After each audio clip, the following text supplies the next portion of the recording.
Hi, I'm John Luciano, and I'm Leonard Kaplan's guest today on What Do You Want to Do?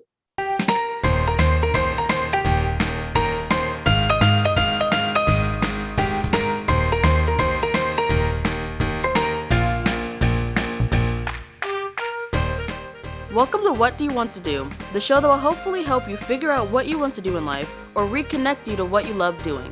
Each show has a guest who is doing what they want to do, whether it's in their career or in addition to their regular job. Most importantly, we want to help you realize that no matter your age, you too can do what you want to do if you have the will to do it. Now here's your host, Leonard Kaplan.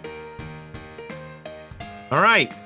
Welcome to another edition of What Do You Want to Do? We're coming to the end of the year almost, and it's almost Thanksgiving as we record this. This week, we have with me in the studio, on location, on Zoom, John Luciano. John, how are you? Thank you for coming, and thank you for your patience. Oh, thank you, Len. How are you tonight? Good. So I provided a little bit of entertainment for you, I think, in the background here. We won't say what that was. But anyway, that's all over now. No more interruptions. And why do I have John Luciano on What Do You Want to Do? Number one, he's a great guy. Number two, he does something that he loves to do, which is the theme of this show. John, tell the audience what you love to do and why you do it. Okay, well, what I love to do is I love to play disc jockey. I have no formal training, but I was very fortunate to get a job at Merrimack College for the past 10 years, which I am now retired from. And part of that was they had started, during my tenure there, they had started a streaming radio station. And I gave that a try, and it turns out that it's one of the most fulfilling and one of the most fun things I've done in my life. And it sounded like you were having fun as well. And I have to tell the audience that when we're on Facebook, and like this morning, I had a question before I even realized that I was going to ask John to come on the show. I asked about a certain song, and he pointed me to the right direction. I couldn't find it, but he did. So you have an encyclopedic knowledge, John, of popular music, I would say, of our era. Yeah, I guess I love music. It goes back to my childhood.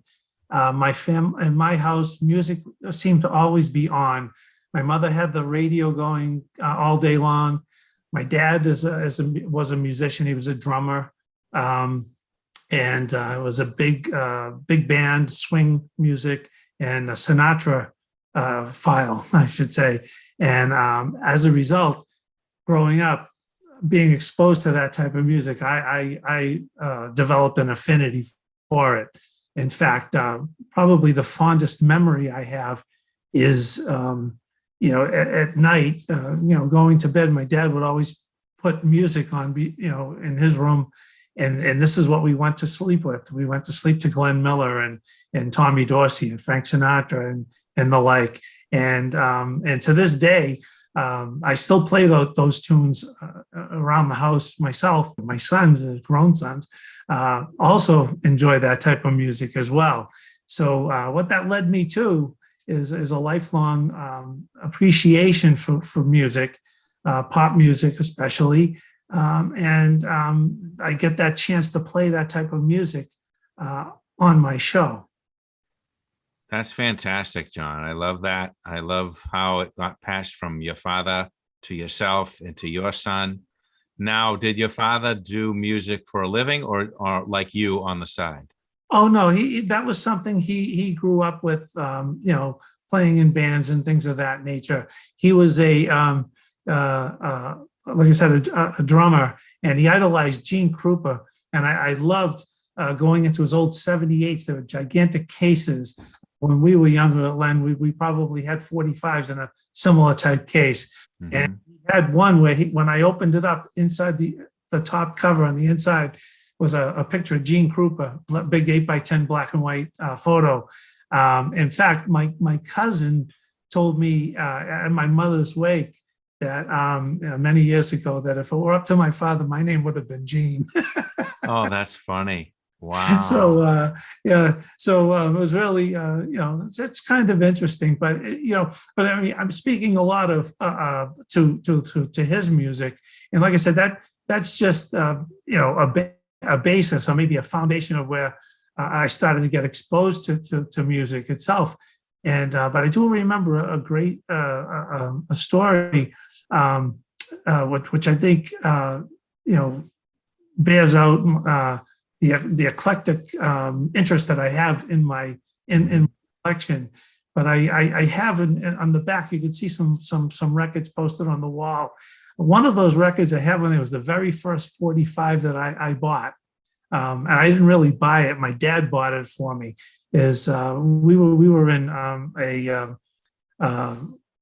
furniture store or appliance store in Charlestown in City Square by the name of Connie McCarty. I'll never forget the name. So it was really McCarthy, but everybody pronounced it McCarty. Right. McCarty. But and he was buying a TV for my grandmother, and he told me to pick out a couple of records. And I did. I was only about 8 years old. And the two records that I picked out were Elvis Presley's Return to Sender, which I have hanging on the wall here. And the other one was Tony Bennett's I Left My Heart in San Francisco. This was about 1963 or so. So right from the get-go, I guess I had an eclectic sense of music by those two diverse genres, if you will. And so that led to all that. And just as the years went on, I just kept collecting music and enjoying it, and and that's how I ended up where I ended up on the radio, is playing those same songs, because I find there are a lot of people that really still enjoy that type of music. Do you remember when you first started your show, how it felt to actually be behind the mic? How it all came about was interesting. As you alluded to earlier, I like to post, and those of the people that may be listening out there, if they're familiar with my Facebook page, I love to put out little tidbits about music. I'll often put out, every day I put out what the number one song was on that day in a particular year, and then play the song. I've been doing that for years and years, and sometimes I'll just, especially when there's nothing doing, I'll just pick up a song where I'm say listening to it, while I'm doing something, and then I'll put out on Facebook. Currently on my turntable is so and so by so and so, so anyway, after doing that for several years on Facebook.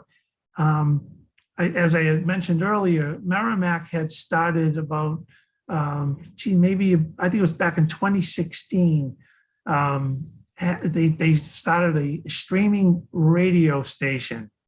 And right away, all the folks I worked with in the offices and some of my friends said, you have to do this. They put out an email to all staff, students, and faculty to looking for DJs. And of course I hemmed and hawed, and a lot of my coworkers couldn't understand why I didn't want to do it and all that. No, I had never done it. I never had aspirations to be a disc jockey or anything. Right. The love for music, but I never even thought in terms of being a disc jockey. And what happened was, the first semester went by and I didn't do it. And one of my coworkers, a girl by the name of Nicole Amaro, she contacted the faculty advisor of the radio station and told him that I would be a natural to be on the radio, and that he should somehow invite me to do it, because I won't do it on my own. Well, it all happened, and he invited me, and I went, and the rest, I guess, is history, because that very first time, and I think I should have mentioned this earlier. I think my particular story is a little bit different than some of the other folks that you've interviewed in this series, Len, because mine isn't one of a lifelong aspiration or anything. If it were, we would be discussing my baseball career and my career as a bus driver, because those are the only two things I ever really wanted to be.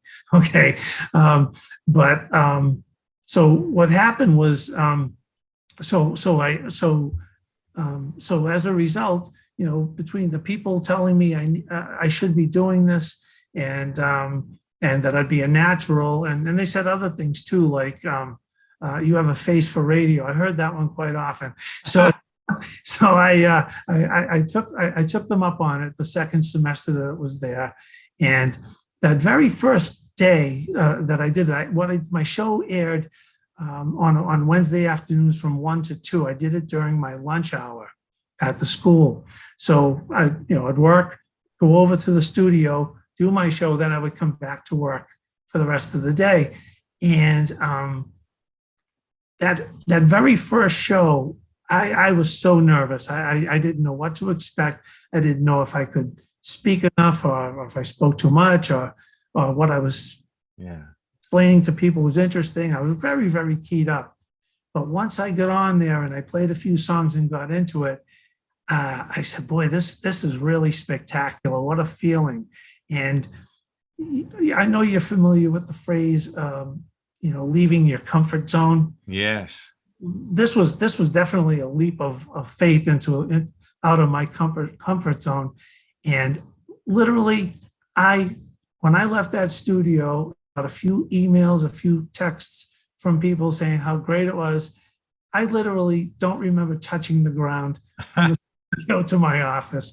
It was just, what a feeling it was. And ever since, I've been hooked. And I mentioned earlier that I'd retired from Merrimack. I did that a year ago during the pandemic. And I was told that I could come back and do my show. But of course, during the pandemic, they limited non-employees or non-faculty students on campus. Right. So I couldn't do it for a while. And I think I'm right now, I guess you could say I'm on hiatus. Sure. So, We're all on hiatus, John. We sure are, aren't we? And but I do expect to go back in January to reprise all of that. So and I can't wait. That's great. I've written about maybe 100 shows, so we'll see what happens. I hope you've been recording all these shows. I hope they're preserved. Well, when I say I write the show, basically what I do, Len, is I put together. I have on my computer, I have 18,913 songs. Wow. Some of them are repeats, obviously, but what I do is I'll put together a show. I'll put a playlist together for a particular day, and I just go in and I play the songs in order, and I break when I need to and do my PSAs and talk a little bit about a certain block that I might have just played or whatever, some interesting facts about a particular song, and so what I do is I put all that together, and I sometimes put a little script because at my age, sometimes I don't recall as readily as I do some of the facts. Welcome to my world. It's a world we didn't ask for, John. But no, we're here. Absolutely. Now, this is a college radio station, and I'm sure that your show is not the only one on that station. Did they have shows that were hosted by students? Oh, absolutely. The whole station is run by students. That's what I figured. Yeah. Yeah. There's a general manager and, counselors and all kinds of reporters and things of that nature. That was a nice surprise for me, is how readily they accepted me, that team. When they do promos for my shows, I was a little reticent at first to play my music on a college station because I didn't think anybody would be interested in it.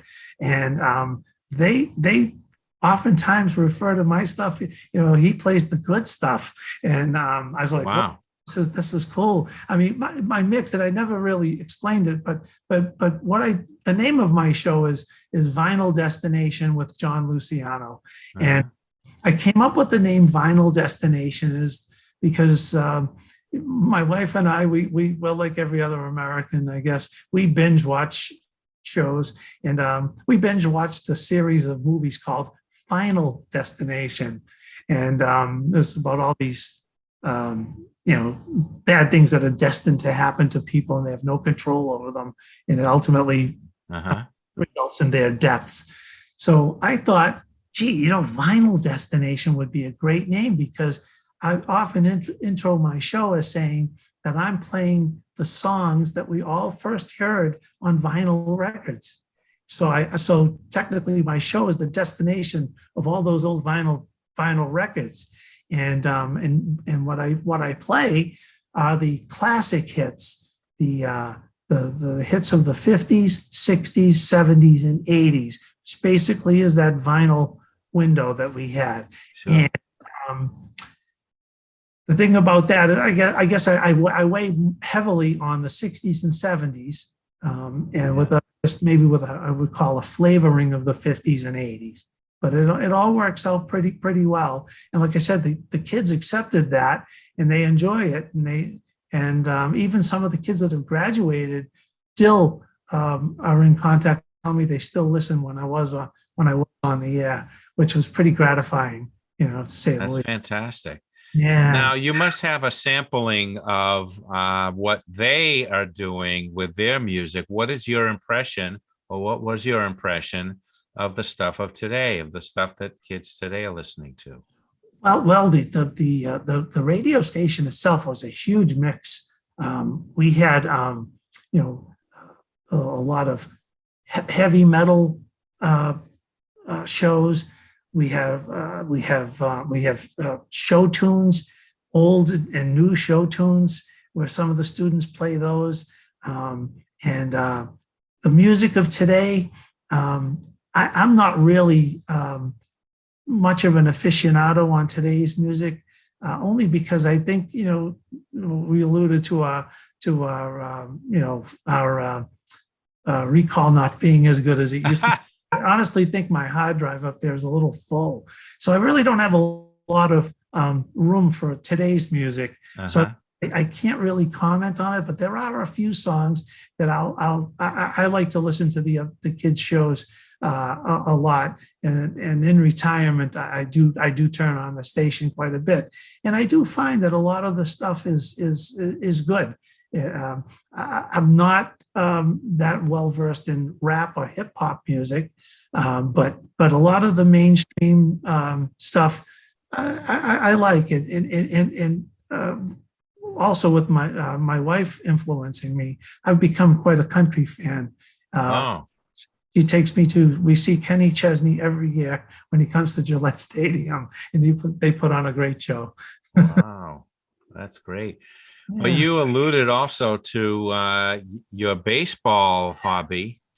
Can you describe that a little bit? My baseball hobby? Yeah.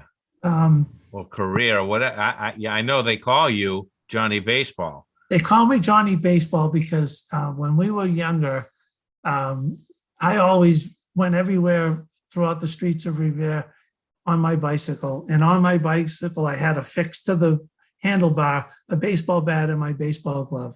And I always wanted to play baseball. Whatever, kids, you say, hey, what do you want to do today? Let's play baseball. That was me. So everybody they always called me Johnny Baseball because that's all I wanted to do. And like I said earlier, when I was a kid, that's all I wanted to be. My only aspiration was I wanted to be a ball player, and or if not, I wanted to drive a bus. I was fascinated with transportation. And I don't know if you remember a kid we went to school with by the name of Armand Ramus. I do remember him, yes. He actually lives in your neighborhood. And Armand and I were together in the sixth grade. We had Mr. Bataki. And every day after school, we would run home, change our clothes, and we would take train rides all around Massachusetts, and be home by supper every night. We were just fascinated with all of that. So obviously, I don't know why, I always had an affinity to buses and trolleys and things of that nature. So I thought that, boy, maybe someday I'd be a bus driver. Now, Armand has a daughter, I believe, if it's the same guy. Yeah. And I think when I substituted at Revere High, I met her. Oh, is that right? Yeah, and I can't remember her name, and I'm Facebook friends with her. If it's the same, Oh, no kidding. Ramos, right? Right, that's correct. He lived on Roland Road. Yeah, yeah, and I'm pretty sure that girl is his daughter. 'Cause Oh, I remember talking to her. It's a small world. it certainly is. You know what they say, it's a small world, but I wouldn't want to paint it. No, exactly. So in case you out there listening or watching are wondering, John and I are the same age, the same grade, and we went to the same school, the Lincoln School. I drifted off after that to Malden Catholic, and you stayed in Revere High. Nope. I drifted too. I went to Dom Savio. You did? Yes. I didn't know that. Yeah. Huh. Down at the Dom Savio. Yep. I just assumed that you stayed. Wow.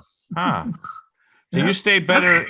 You stayed in better touch with everybody than I did. It took Peter Mucci to do that and to reunite me with you and all the other people. Yeah, exactly. Well, see, I grew up in the Northgate section and in that St. Mary's neighborhood, and, Yeah.